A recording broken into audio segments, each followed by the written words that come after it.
We've shared a lot of boarding day tips over the years, but what should you know about the first day of your cruise in 2022?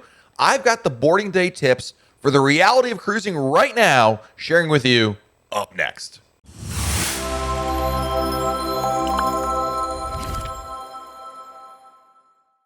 Hey everyone, it's Matt from RoyalCaribbeanBlog.com. The first day of your cruise, embarkation day, is a really fun day. It's the beginning of your vacation.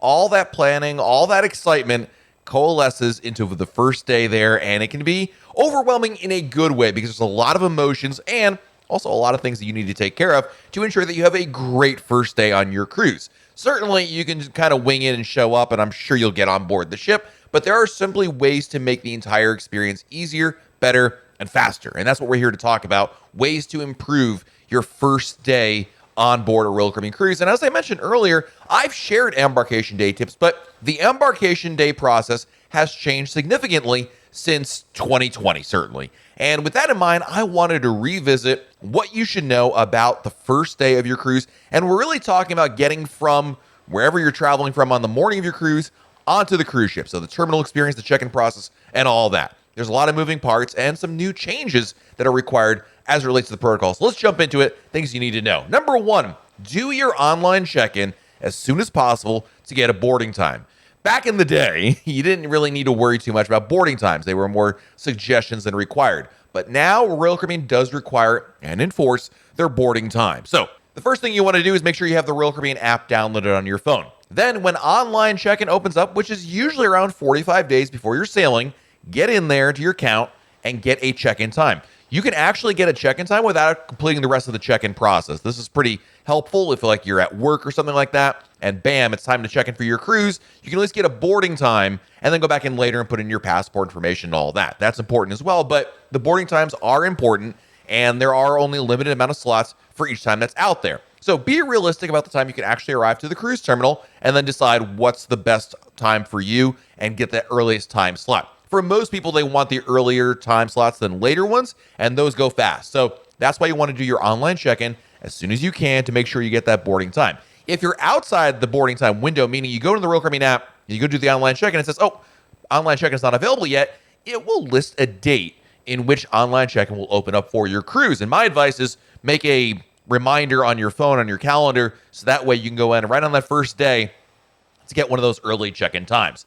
Then, of course, later on, make sure you take care of the online check-in process in general.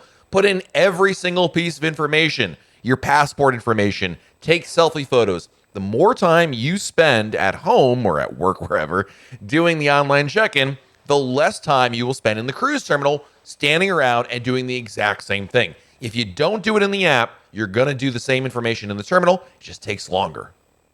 Something else you're going to need to think about in the weeks leading up to your cruise, and that is, of course, getting a COVID-19 test. As we all know, you need to get a negative test regardless if you're vaccinated or not leading up to your cruise.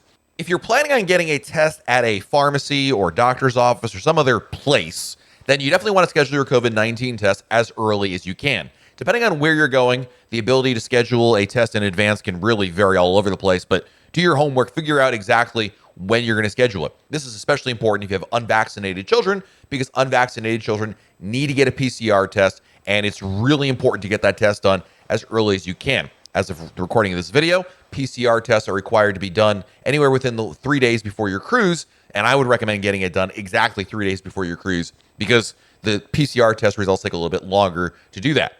If you're a vaccinated person, then you have the choice, obviously, of getting an antigen or a PCR test. Number one, get an antigen test. The results come back way faster. And number two, skip getting a test at a pharmacy or some other location. Instead, get the at-home test that Royal Caribbean recommends. It's the only at-home test that Royal Caribbean offers, which is the Abbott's Binax Now home test. It's the proctored one that has a video call as part of it. It is so much easier and simpler to do this. The results come back very quickly, about 15 or 20 minutes. And it's the same process if you were to go to a pharmacy, but number one, you're not going to have to worry about getting an appointment. Number two, you're not going into an area that potentially is exposing you to COVID-19 because a lot of people that are at a pharmacy or a doctor's office might be sick. And number three, it's just way more convenient. You don't have to leave home. You can just do it right there. It's super quick. So get the at-home test, buy them in advance, or schedule your test, whatever the case may be. Going back to the unvaccinated kids for a moment, if you have unvaccinated kids, look for an email from Royal Caribbean about a week or two, maybe 3, before your cruise to schedule the in-terminal test for them. Unvaccinated children, in addition to the pre-cruise test, need to get a test done at the cruise terminal, and you'll get an email to register them before your cruise. So make sure you fill that out and schedule a time. So now that you scheduled your COVID test, now that you got your COVID test, I think it's a really good idea to print out your COVID test results. It is easier and faster to show a proof of negative test on a piece of paper than on a phone, especially if you have more than one person that's traveling. Royal Caribbean will accept a digital copy where you just show it on your phone. The problem is when you're going to show different results is that you got to scroll back. You got to take the phone back to yourself, go back to a different photo, go to a different app, whatever. It's just more cumbersome and slower. It's just easier, in my opinion, to have the printouts of those results. Just make sure the printout has the most important information: where you got your test done, the negative result, the type of test, and the date the test was taken. This is usually pretty much standard issue, but if you got it done in a weird place, that might be a different story. But make sure you have it printed out. It's just a simpler process and speeds things up. Now, another thing we're going to have to talk about when it comes to COVID-19 protocols, and that is, of course, you're bringing your COVID-19 vaccination card with you. It's a requirement to go on a cruise currently if you're above the age of 12.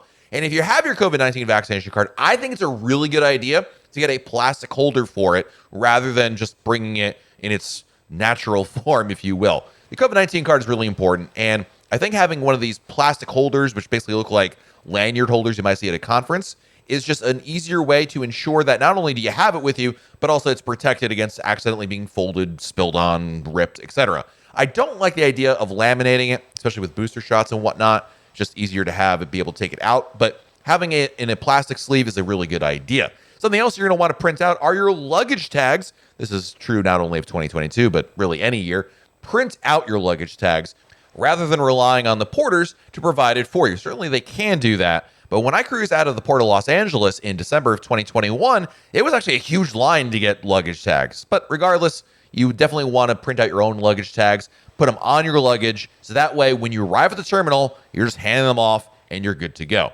Now, we talked about the very first tip about scheduling an online check-in time, right? Well, your check-in time is important, so arrive at your check-in time and adhere to it. Royal Caribbean is enforcing check-in times, and I would really hate for you to arrive an hour or so early and for them to say, no, I'm sorry, you can't come in here, and then stand around for an hour or so.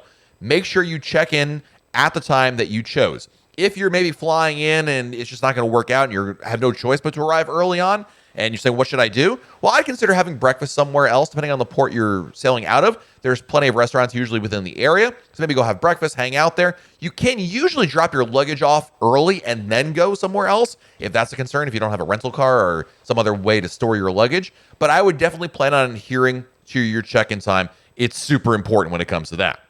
Now let's talk about one of my favorite changes to cruising since 2020, and that is the muster drill process. I think it's a really good idea to do your muster drill as soon as possible. E-muster is super easy. The days of having to stop what you're doing on the first day of your cruise and report to your muster station with everybody else is long gone. So here's what you want to do. Number one, you can actually fill out your health questionnaire the morning of your cruise, or really even on the way maybe to the cruise terminal in the car. This is the standard form, about a dozen or so questions asking you, have you had any symptoms of this or chills or fever, anything like that. Take care of all that. You can do that before you arrive at the terminal. Then, once you're at the cruise ship, you can start doing the beginning of the muster drill process. Number one, you're going to have to watch a video in which they demonstrate how to put on a safety jacket. Number two, you're going to play the sound of the emergency siren. And then when that's complete, you should report to your muster station to get checked off that you've done everything possible. My advice, if you do all of this before you actually get on the ship, you can do this in the terminal, you can do this on the car, is to just get it done with and go to your muster station. Ideally, you have this all done so when you walk on the ship, you can go immediately to your muster station. But if you didn't have time to do it yet, take some time now to get it taken care of once you're on board the ship. Complete those two steps and then go to your muster station to complete it. Once you're at your muster station, all they're going to do is just basically verify you did everything. They're going to scan your CPAS card, or at least ask you for your room number and check you in that way if you don't have your CPAS cards yet. And then explain to you this is where you go in case of an emergency. And that's it. It's so easy. Just knock it out. I don't know why some people wait hours and hours later on in embarkation day to get it taken care of. Once you get it done, it's just super simple and one less thing to worry about. So I think it's really important. Something else you want to really take care of when you get on board that ship right after that muster drill is to book shows and dining once you get on board. So another change that Royal Caribbean has made, and this hopefully will go back, but as of right now, You can't pre-book anything as it relates to entertainment on board. So what you want to do when you get on board the ship is connect to Royal Caribbean's Wi-Fi. And no, it does not matter if you have an internet package or not. You can use the Royal Caribbean app without an internet package. Connect to the Wi-Fi, let them know you're using a package or not, and then reserve your shows. Once you're on board the ship, you can go in the Royal Caribbean app, go through the schedule of events, and find the different shows and reserve times. It's really important to reserve times because sometimes the theater has reduced capacity on there, and as a result, you want to make sure you get a slot for you.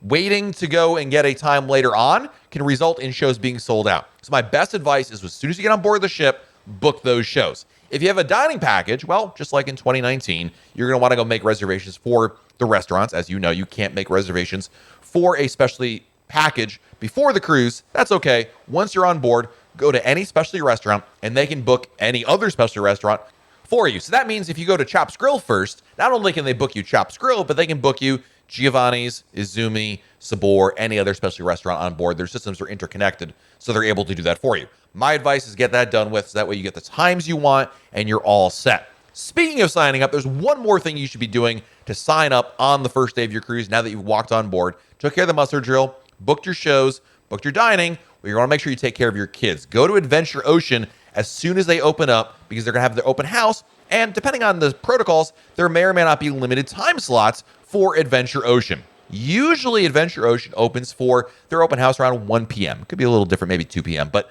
check the cruise planner for that. Regardless, this is the time in which not only can you sign your kids up, which will save you time later on, but also get a sense if you need to reserve times or how the process is going to be for check-in. With COVID-19, there are still limited capacity in Adventure Ocean, and Royal Caribbean has been experimenting with different strategies, sometimes offering limited time slots you can sign up for in advance, sometimes doing a first-come, first-served process. Whatever the case may be, you want to talk to the staff, get an idea of what to expect, and then basically get yourself in line with that. If it's reserving times, my advice is get as many times as you can up front and then roll the dice later on in the cruise in terms of times later on. If they're doing first come, first serve, well, in that case, register your kids as usual and then plan on showing up early. I would imagine if you want to get your kids in a session, I'd be lining up at least 15 minutes before they open, perhaps even earlier than that. And the last tip I have for embarkation day, which is important, and this again is a oldie but goodie, and that is bring a carry-on bag with you and check the rest of your luggage. It never ceases to amaze me, first and foremost, how many people lug all their luggage on board the ship rather than giving it to the porters. Yeah, you got to tip the porters. It's like $1 a bag. In my opinion, well worth it to make the process of getting from the curbside on board the ship so much easier. I just don't think it's worth it to have to lug all that stuff around for you. They'll deliver it for you, no problem at all. But equally important, bring a carry-on bag. In the carry-on bag, you're going to have the most important things, your travel documents, passports, COVID-19 cards, test results, etc., but also important things you might need in the time in which when you get on board the ship until your luggage is delivered. Medication, all medication should be in there. You never know, that's important to keep in there. You're also going to maybe have a change of clothes in there, perhaps swimsuit, because the pool, the water slides, the flow rider, those will all be open on embarkation day, and most people have no idea. And the first day is when you'll have the shortest lines for these attractions, so you can change in one of the public restrooms and then go enjoy it. That's a really good idea. Maybe put your book in there, some electronics, but the carry-on bag is the way to go. And also, if you're carrying any non-alcoholic beverages like bottled water or soda or bottles of wine, put that in your carry-on luggage. If you put it in your checked luggage, your luggage is going to be flagged by security because they're going to see bottles of something. They don't know if it's booze or if it's water. They're going to hold it back. It's going to take you longer to get your bags. Don't do it that way. Just put it in your carry-on bags. There you go. There's about 10 or so tips on how to have an awesome first day on board. And these are really tips that adhere to going on a cruise in 2022. There's been plenty of changes, and it's important to be aware of all these changes. And I hope that if you follow all of them, you're going to have a super easy and fast embarkation day process getting on board your cruise. Don't forget to, of course, take some time to relax, enjoy, have a drink, and relish the fact that you're getting on board a Royal Caribbean ship. If you found this video helpful, hit that like button below it. Also, be sure to subscribe to our channel by hitting that subscribe button. Turn on your notifications. That's that little bell icon. And that way you'll be notified when we have a brand new video to share. This has been Matt from RoyalCaribbeanBlog.com, and we'll talk again real soon.